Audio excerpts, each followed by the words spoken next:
La semaine dernière, je vous dressais mon top 5 des cibles de prédilection pour le Canadien dans sa quête d'acquérir un vétéran joueur de centre afin de pivoter le deuxième trio de l'équipe.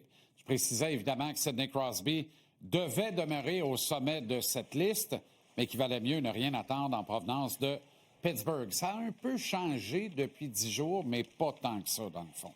Ryan O'Reilly était mon deuxième choix, Braden Shen, mon troisième, Philippe Danault, mon quatrième, devant qui l'eût cru, Nazem Kadri, bon dernier de ce top 5.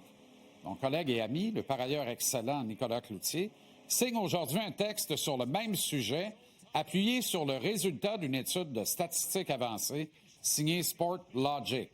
Les fameuses statistiques avancées qui polarisent tant le monde du hockey.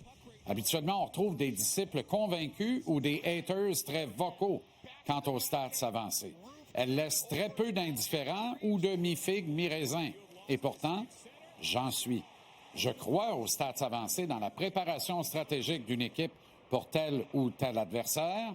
J'y crois aussi lorsque vient le temps de procéder à une acquisition via transaction ou une réclamation au ballottage, mais seulement lorsqu'un DG veut ajouter de la profondeur à son équipe. Je pense que les stats avancées ont très bien servi le Canadien pour la signature du contrat d'Alexandre Texier. C'est le meilleur exemple que je peux pas vous donner. J'y crois très peu, par contre, lorsqu'une équipe doit procéder à un échange plus structurant, un échange majeur. La stats avancée peut servir de base de réflexion, mais si ton club veut acquérir un pivot pour son deuxième trio, tu te dois d'être beaucoup plus affûté et de t'en remettre davantage à la psyché, au capital humain. Exactement le motif pour lequel je place Nazem Kadri au dernier rang de mon top 5 des priorités du Canadien sur le marché d'un deuxième joueur de centre. En fait, je ne peux pas être plus en désaccord avec les conclusions de Sport Logic et de Nick, sauf pour la deuxième option, la plus valable, qui est pour eux comme pour moi, Ryan O'Reilly. Par contre, ce que le très bon essai de Nick ne dit pas, et qui me semble une quantité non négligeable, c'est l'implication contractuelle liée aux cibles envisageables.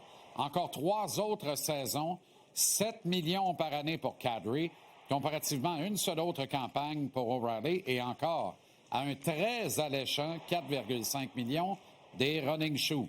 On ne vous dit pas non plus que Kadri a 35 ans, qui est une année de plus que O'Reilly, qui en a 34. Normal, quand on regarde patiner, on pense que le centre des Flames a 28, puis celui des Prédateurs 38, mais ce n'est, encore une fois, qu'une suggestion de votre esprit, une vague impression. Kadri a de la hargne, O'Reilly aussi. La nuance se trouve dans la capacité de canalisation de ce trait de caractère. Je me répète, mais Kadri allume beaucoup trop de feu pour la capacité réelle du Canadien de les éteindre. O'Reilly reçoit beaucoup plus de respect de la part de ses pairs à travers la Ligue nationale. O'Reilly, c'est une force tranquille, un vétéran des plus fiables. Il a tout gagné dans le hockey, ce qui est providentiel pour un contingent de collégiens comme celui du Canadien. Naturellement, on imagine Kadri beaucoup plus offensif qu'O'Reilly. Pourtant, 7 buts, 29 points en 34 matchs pour Nazem, 26 en 32, dont 10 buts pour Ryan. En carrière, leur moyenne de points par match est à une seule fraction de décimale près d'être carrément identique. Toutefois, l'efficacité au cercle des mises en jeu favorise nettement O'Reilly à près de 56 % en carrière, 57,2 cette année, comparé à un mince 48,7 en carrière pour Kadri, 49,2 cette année. Michael Age risque fort d'être le collégien de service qui viendra brûler une année de contrat avec le CH en avril prochain. Il accédera visiblement à la Ligue nationale en commençant par œuvrer à l'aile avant de migrer au centre du deuxième trio. Veut-on s'empêtrer de Nazem Kadri pour 3 autres saisons, dont 2 où il sera malheureux et moins efficace au centre d'un troisième trio? Et si alors on le fait, qu'est-ce qui va devenir d'Oliver Kapanen? N'est-il pas préférable d'offrir le mentorat et le calme olympien d'O'Reilly au jeune et fringant Age, tout en remerciant le bon vétéran de ses excellents services au terme de son contrat dans à peine 18 mois? O'Reilly qui ne coûtera pas un choix de premier tour en plus d'un espoir de grade A, tel Age ou Reinbacher ou encore Zarovski, comme le suggère Nicolas.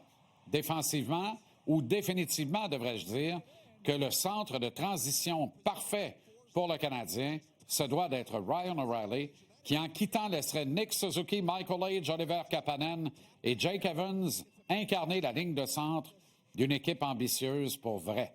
En conclusion, la réponse au problème du Canadien ne se trouve pas dans les statistiques avancées. Elle se ressent et elle se vit.